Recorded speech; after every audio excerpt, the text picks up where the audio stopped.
I'm going to do some training for the water treatments and look at the topics here. Topic 1, pumping station. Topic 2, process flow to 3, special unit, which involves some electrolyzers and membrane applications and all that. And topic 4 is the testing commissionings, and topic 5, feasibility and durability analysis, and topic 6, interdisciplinary interactions. So I won't jump from one stage to another, but depending on my mode and depending on how effective it is. For people to learn. I believe that those with a very good backgrounds, can be very beneficial from that.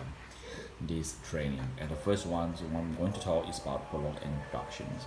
And three types of people in the world that can form. To learn. First is forced to learn and don't know anything, and the other one is layman who just go with the flow. Whatever will learn, they will learn. So the one first forced to learn and the layman interactions with only photo flows and animated breakdown.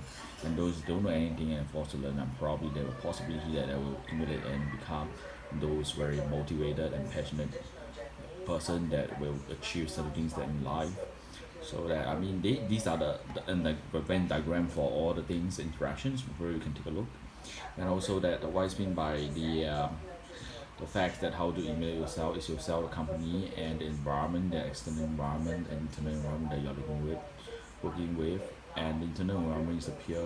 Somehow it shapes your behavior and shapes your thoughts and shapes your characters. So it's very important that everyone is molded by your mind. So you have to get the right people that to learn together. So this is a Venn diagram. I'm not going to touch on these things because it's going to waste a lot of time. So I'm going to read these things and then whenever we are free. So talk about the training for the feasibility and durability study. First, the health plan, and they will come with the population industrial things and program public people in Singapore. And the consultants will come up with the feasibility study, which will promote populations and the purpose and what are things to do and future operations of anything development. And it's ANA works or you already approved for a piece of land. And after that is the in. In is what the water quality requires, what the water flow requires. Secondly is the out. Out is what is treated water quality required, what's the purpose for. And is there anything further implication for particular aspect? So the sources of these things may be found in the financial report and the internal financial status and from your interaction with governments and some of the things. So, but it's not so easy. But I having said that, it's a lot of things is available on the website. It's depending on how fast you can digest, how you can learn. So nothing is free in the world. So when you buy the report, and it doesn't cost much, but it's most importantly is that the effort to read and digest and to know that how to interpret from the data. That is the most important. It's more difficult. So I advise that who want to do water treatments have to really go into deep reading and deep analytical thinking before you move this step, or else it will go into dilatation and go to layman. Well, the first thing is we talk about the electrolyzer plant. So if you want to have an electrolyzer plant which generate an NaOCl, you might have certain capacities and what are the flow rate capacities and the dosage required. We know that there's a maximum average and minimum dosage and the daily, hourly and weekly. So for the water treatment plant, it's quite different from the wastewater treatment plant. We receive waters generated from the public, and once the pumping station is full of water, and we will pump up, and you can't predict the water. Given the demand.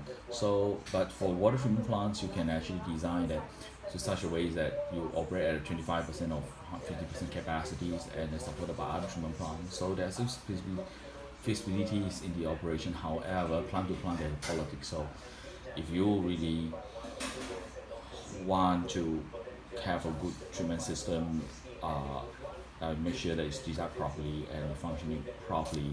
So there are other people that to give you excuses that your plant is not going very well.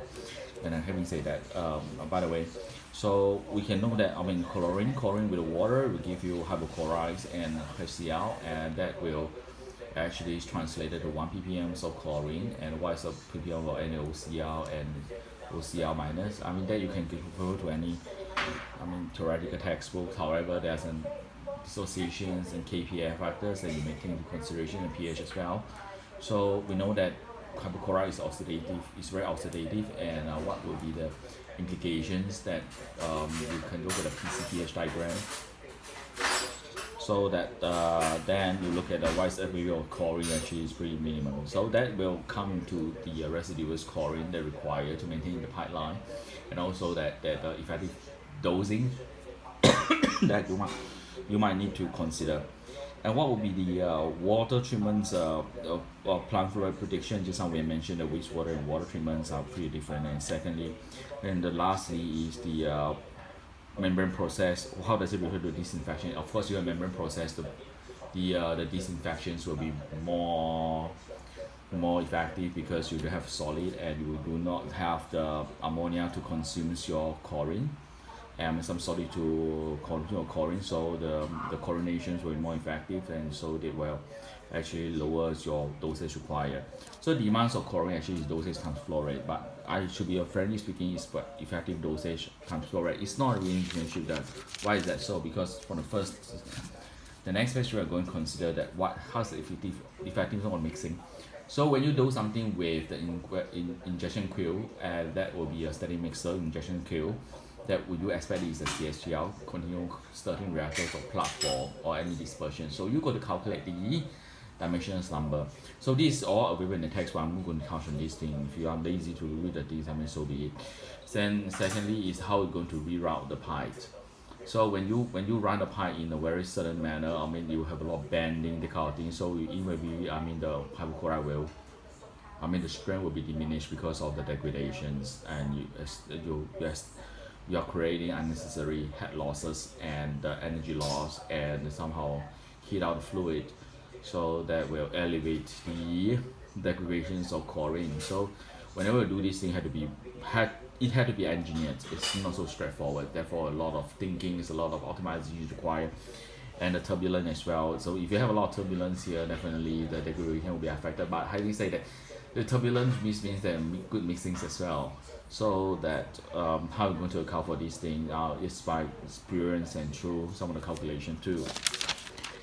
And the next thing I'm going about is the hypochlorite dosings, and to transfer the sequence of operation of each tanks and tank to tank interactions. If you have multiple tanks and the tank interactions with the demand and tank auto switch over pumping stations and ran up, ran down, instead of hidden hydraulic design and a stroke length, stroke frequencies calculated by the SCADA system, and receiving storage durations, maturation, maintenance, and operations. That will be going to cover that later. Thank you. Bye bye.